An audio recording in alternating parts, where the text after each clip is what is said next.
As the story goes, it was 1928 at Union Station in New York City. Disney had just concluded business meetings there and was about to board a train for the 3-day journey back home to California. Before departing, he sent a telegram to his older brother and business partner, Roy. It read, "Don't worry, everything okay. We'll give details when I arrive." What the telegram did not say was that Walt had essentially just lost everything. He was in New York to negotiate a new contract for distribution of his cartoons featuring his hit character, Oswald the Lucky Rabbit. Upon arrival, Walt found that his distributor of his cartoons featuring his hit character, Oswald the Lucky Rabbit. Upon arrival, he found that his distributor, who held the rights to Oswald, had hired away most of Disney's animators to start a new studio and produce the cartoons without Walt. With no contract, no income, no product, and no animators, Walt sent the telegram, boarded his train, and headed west with 3 days to figure out what and how to tell Roy. But rather than brood the entire time, Walt did the opposite. He took out his sketchbook and got right back to work, creating an entirely new character who not only had the slapstick humor that had made Oswald so famous, he had a heart and a soul, and he was a mouse. Later that same year, Walt's new character, Mickey Mouse, starred in Steamboat Willie, the world's first cartoon with fully synchronized sound. And by the spring of 1929, Mickey had become the world's foremost cartoon character. And so that small story brings us to episode 14 on Walt Disney. And really, that story is incredible because it just speaks to an unshakable optimism as a leadership quality that Walt Disney truly exhibited. With that, welcome back to Leaders, a podcast dedicated to exploring the best leaders this world has ever seen. On this episode, we will cover Walt Disney, a name very well known and very ubiquitous in this world and this day and age, globally known, celebrating its 100th anniversary actually this year. And there's been a lot written about Walt Disney and his display of storytelling, animation, and just his lasting legacy that we've talked about a lot of these leaders and really the tell of their leadership and the impact that it's made can truly be measured in some ways by that legacy that they leave behind. And certainly you can argue maybe for others, but I think Walt Disney is definitely right up there in terms of that aspect from a leadership quality standpoint. And so as we go into the episode here, there's a handful of books and biographies that have been written by Walt Disney. I think the most prominent one is the one by Neil Gabler. I also lean heavily on a great podcast, How to Take Over the World, which had a 2-part series on Walt Disney, and then the Founders podcast, which also highlighted a few Disney biographies written. So let's get back into it here with just tracing his career path briefly, and then really going into the leadership style of Walt Disney. So from an early career standpoint, he really began his career as an animator and in early animation ventures and co-founded Laugh-O-Gram Studio in Kansas City, where he produced short animated films. However, the studio faced financial difficulties and eventually went bankrupt. The first story I told was really around the creation of his lasting character of Mickey Mouse. Despite setbacks, the big break he really had was the creation of Mickey Mouse in 1928. The lovable character debuted in Steamboat Willie, the first synchronized sound cartoon, and quickly became a cultural icon. Definitely one of the most defining moments of his career. And the birth of the Walt Disney Company. So with that success of Mickey Mouse, he established the Walt Disney Company, which produced a series of successful animated shorts featuring Mickey and other characters. Really the big break as well would be Snow White and the Seven Dwarfs. In 1937, he took a major risk by releasing the first full-length animated feature film. The film's triumph solidified his reputation as a pioneering force in animation. Many people in the industry doubted its success, calling it Disney's folly. However, the film became a massive box office success and proved that animated films could be both artistically and commercially successful. He later expanded into television, so with shows like Walt Disney's Disneyland, later known as The Wonderful World of Disney, further popularizing his characters and stories. And then comes Disneyland itself. So in 1955, he opened it in California, the world's first modern theme park, where families could experience the magic of Disney in a real-life setting. Also the first ever modern theme park and set the standard for the amusement park industry. Its success further established him as an entertainment innovator. He then goes into live-action films and Mary Poppins, so he expanded into that genre and produced the highly successful Mary Poppins in 1964, combining live action with animation. Also initiated the development of Walt Disney's Wonderful World of Color, a popular TV series showcasing his creativity in television. He also had a vision for Epcot, so a futuristic community and theme park, but the project was not fully realized before his passing in 1966. So Epcot, standing for Experimental Prototype Community of Tomorrow, was a futuristic city intended to showcase technological innovations in urban planning. Though it was never fully realized as he envisioned it, the concept showed his forward-thinking ideas and commitment to pushing the boundaries of entertainment and technology. And then, as we talked about, the everlasting legacy and Walt Disney World. So Walt Disney World in Florida opened in 1971, fulfilling his dream of creating a larger and more elaborate theme park. Today it stands as a testament to his visionary leadership and creative legacy. And more to go on to that visionary leadership. So just to start off with a quote here from him, and he says, "Leadership means that a group, large or small, is willing to entrust authority to a person who has shown judgment, wisdom, personal appeal, and proven competence." So he just kind of calls out 4 unique qualities that he sees there in a leader. And he really says, chase your dream, believe in yourself, go big or go home, and don't lose sight of what you are. And I think we've mentioned visionary as a kind of leadership quality that was exhibited by a handful of leaders, deservedly so. But I think really when you think of that term visionary, I think maybe Walt Disney may trump the other leaders here in terms of really encapsulating that quality. So he really was a visionary leader who had that clear and ambitious vision for the company, had a unique ability to see possibilities where others couldn't, and constantly pushed the boundaries of animation and entertainment. He says, "Of all the things I've done, the most vital is coordinating those who work with me and aiming their efforts at a certain goal." So really his ability to effectively and passionately communicate that vision. And the more the vision can be expressed in a vivid, imaginative way, the more it will motivate people to action in the present. And I think that imaginative allure and everything is just truly magical and ever representative within the Walt Disney products still to this day.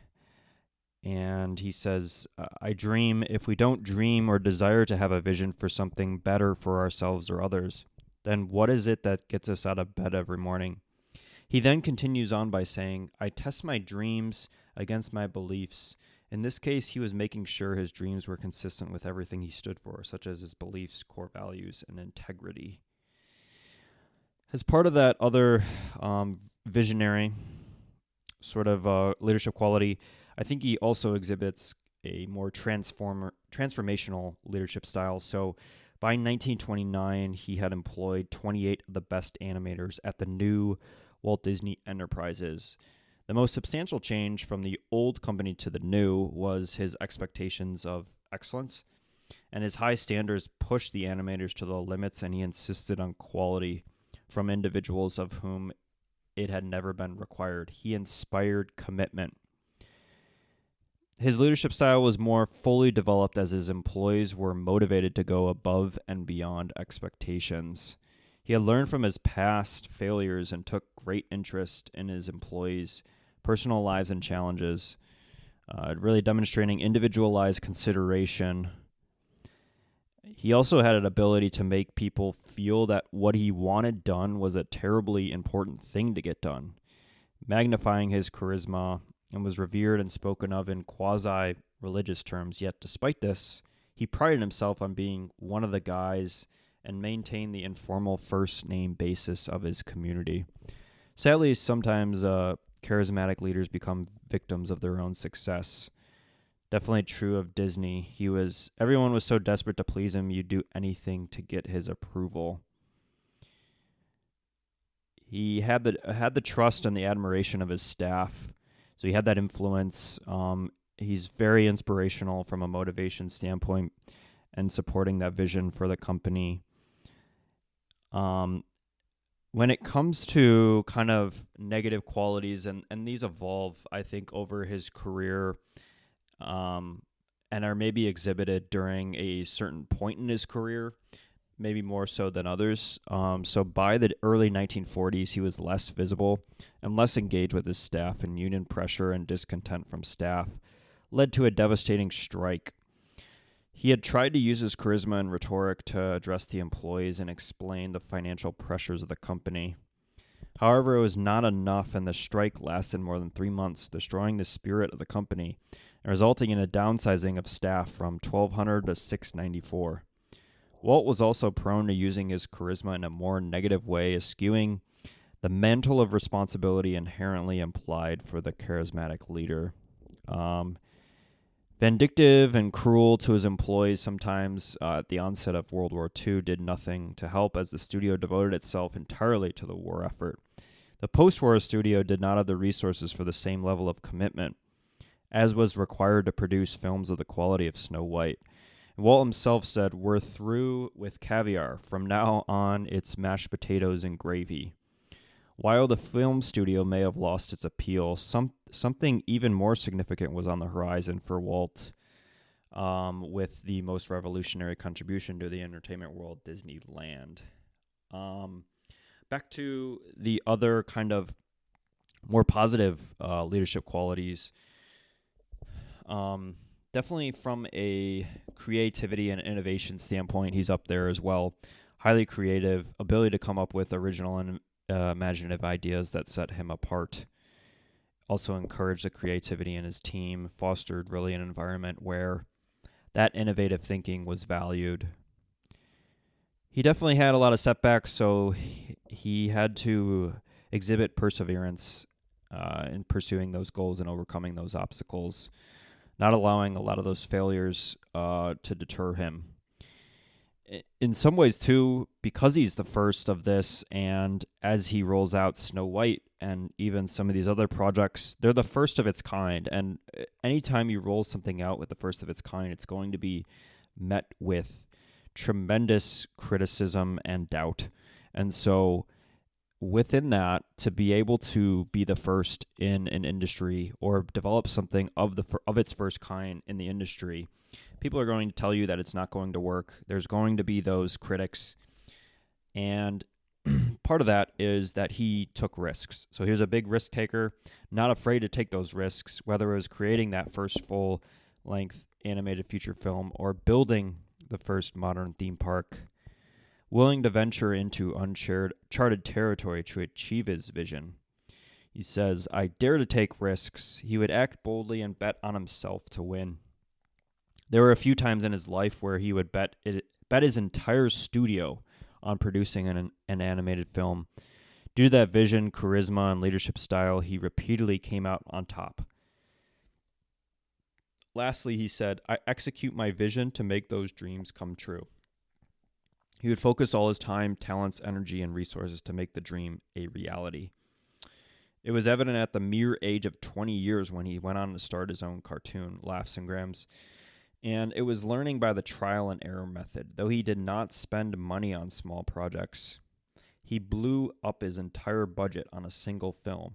Halfway through the production of the movie, he was broken. So this, again, kind of not constant cycle, but like a few different cycles of his career and his entrepreneurial journey that is, going all in, putting all the chips into one film or one budget and having some failures and how to respond to that. And a few other things that may have helped him from a leadership quality standpoint that helped him through these times are really a master of soft skills. So studying people to learn how to motivate them, inspire them, leverage their skills. Definitely had the people skills, emotional intelligence, charming, obsession with one task, and inspiring others. Really known for being approachable and engaging with his employees for the most part, valuing that contribution, collaboration, fostering a positive work culture where everyone felt valued and inspired to contribute. Artist Raleigh Crump, who began his Disney career in 1952, observed that Walt related differently to each person at the studio and made a point of knowing his artists as individuals. Walt was able to reach inside you and bring to the surface a part of you that even you didn't know existed, Crump said. He brought out the best in the people around him. He brought out the best in me. So with these soft skills, with this drive and this focus, there's also going to be lots of passion, enthusiasm. So he has a passion for storytelling, probably one of the best, of really any time in terms of storytelling ability through his parks, through his films, through basically everything he's creating through Walt Disney Company. The strong branding and marketing instincts that go along with that too. So he really had a keen sense of branding and marketing, understanding the importance of building that strong brand identity, and knew how to market his characters and stories effectively. He also had a strong work ethic and a commitment to quality. So really a hands-on approach to leadership, deeply involved in the creative process, working long hours to ensure the quality of his projects, attention to detail, ensuring work met really exacting criteria, believing that the smallest details can make this significant impact on the final product. Despite, all these kind of positive leadership qualities for the most part, there were some failures, and we've kind of mentioned a few here already, but just to touch upon these as he encounters some setbacks within his career. So starting with the Laugh-O-Gram studio, so before he founds Walt Disney Company, he attempts to run that company called Laugh-O-Gram Studio in Kansas City. The studio went bankrupt in 1923 due to financial difficulties. The story mentioned in the beginning, Oswald the Lucky Rabbit, so early 1920s, he created that, gained popularity. Due to a contract dispute with his distributor, Universal Pictures, he lost the rights to Oswald, and most of his animators left him to work for Universal at that time. After losing Oswald, he created a new series called the Alice Comedies, which was a live-action girl interacting with animated characters. It did have some success, but it wasn't able to alleviate the financial struggles of his company. He did encounter some technological challenges as well. So starting to experiment with synchronized sound and Technicolor and animation, it presented a lot of challenges. One of his early attempts, the short film The Goddess of Spring, was a critical and commercial failure. Pinocchio and Fantasia, so, well known, and Pinocchio 1940, Fantasia also 1940 were considered classics. Initially, box office disappointment, struggled to recoup their production costs during that initial release, so just a struggle when it started. Obviously, it went on to have tremendous lasting power, but just early struggles there. Studio strike in 1941, so a strike at the Disney studio where animators demanded better working conditions and wages. disrupted the production of several projects, created tension within the company. Finally, mentors and heroes. So I think the last section here, not the failures per se, but the last kind of leadership qualities that I was kind of articulating in regards to strong branding, marketing instincts, commitment to quality, strong work ethic, attention to detail, really being in with the creatives, ability for storytelling. I think a lot of that all resonates with what we outlined in episode 2 with Steve Jobs. So a tremendous amount of similarities to Steve Jobs. Another visionary, kind of what is pegged as a conductor of a symphony, always wanted to move on to the next thing too. So abandoning incredible creations with new things. So Steve himself went from one Apple product to the next. Walt Disney, kind of similar thing where he had developed Mickey Mouse, but then he really then moved on to say, let's do the next thing and let's start some feature-length films. So Snow White was kind of on his mind at that point too. So definitely wanted to point that out, as I think Steve, saw tremendous inspiration from Walt Disney, as did Brian Chesky in our last episode, which kind of prompted me to do this episode to follow that as well. Walt was on the short list of definitely episodes and leaders that I wanted to cover off at some point, but felt it made sense to do this as the next episode. Ub Iwerks, which was one of Walt Disney's earliest collaborator and close friend.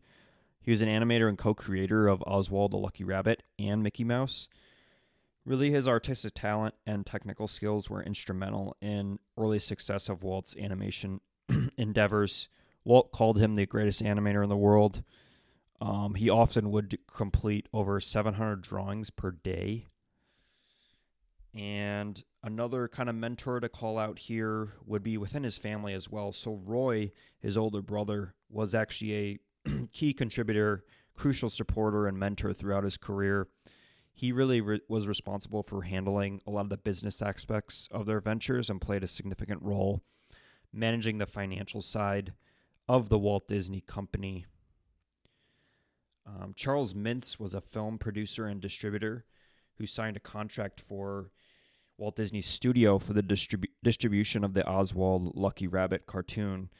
However, Mintz later took over the character and its production, leading to a loss and inspiring Walt to create a new character, Mickey Mouse.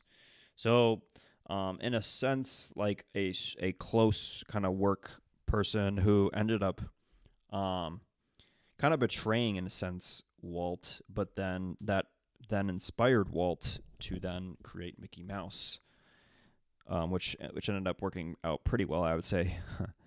Art Babbitt, so he was an animator at Disney Studio, played a key role in the development of the character of Goofy. He mentored many young animators at Disney's, including those who went on to become influential figures in animation. From a hero standpoint, he says he had several individuals whom he admired and considered heroes. One person he often mentioned as a personal hero was American author and humorist Mark Twain. He had great respect for Twain's literary contributions and storytelling abilities. Mark Twain, whose real name was Samuel Clemens, best known obviously for Tom Sawyer, Huckleberry Finn. Walt was known to be an avid reader, as we've seen a common thread, I think, amongst pretty much all these leaders, avid readers themselves. And he drew inspiration from various literary works and authors. Mark Twain's storytelling style and ability to weave engaging narratives had a profound influence on Disney's own storytelling approach in creating animated and live-action films. Aside from Twain, he also admired the work of other artists, writers, and innovators. Fascinated by the works of Charles Dickens, Jules Verne, and Hans Christian Andersen, among others. He additionally had great admiration for the achievements of fellow animators and filmmakers such as Charlie Chaplin and Thomas Edison. And one of his favorite actors is Charlie Chaplin, And he said, I learned a lot about storytelling from Charlie, said Walt to writer Frank Rasky for his article, $80 million a year from fantasy in the Toronto Star Weekly, November 14th, 1964. He was full of fun, loved to clown and act out his stories. I was with him once at Santa Anita racetrack. He was demonstrating to me the sight gags for his next picture. Now the little fellow does this, he pantomimed. Then he does that. Charlie got so engrossed in his recital, he didn't notice the crowds gathering around us. And the crowds got so wrapped up in the pathos of his characterization that they forgot all about the race. Charlie taught me that in the best comedy, you've got to feel sorry for your main character, he said. Before you laugh with him, you've got to shed a tear for him. So overall, Walt Disney's kind of mentors and heroes, I think, showcase true inspirations of creativity, imagination, ability to really captivate audiences with compelling stories and ideas. And then he obviously took a lot of those great learnings and then incorporated them into the foundation of his own creations. And those creations have lasting impression to this day and for the foreseeable future, really, from a Walt Disney Company standpoint. The magic of going to Walt Disney World and every kid kind of dreaming of that. It's definitely speaks to the leadership that he was able to bring, the vision, the tremendous vision that he had that really no one else could really see the park through what that was manifested in through the films that he created and the parks. Definitely inspired, I think, a tremendous amount of other creatives and leaders to go in his footsteps. And so Walt Disney, just a tremendous leader and innovator, creator within the world. And so it'd be remiss if we did not cover off on his kind of leadership qualities and style here in episode 14. So with that, that is a wrap on this episode, and we will see you back here soon for episode 15. Thanks.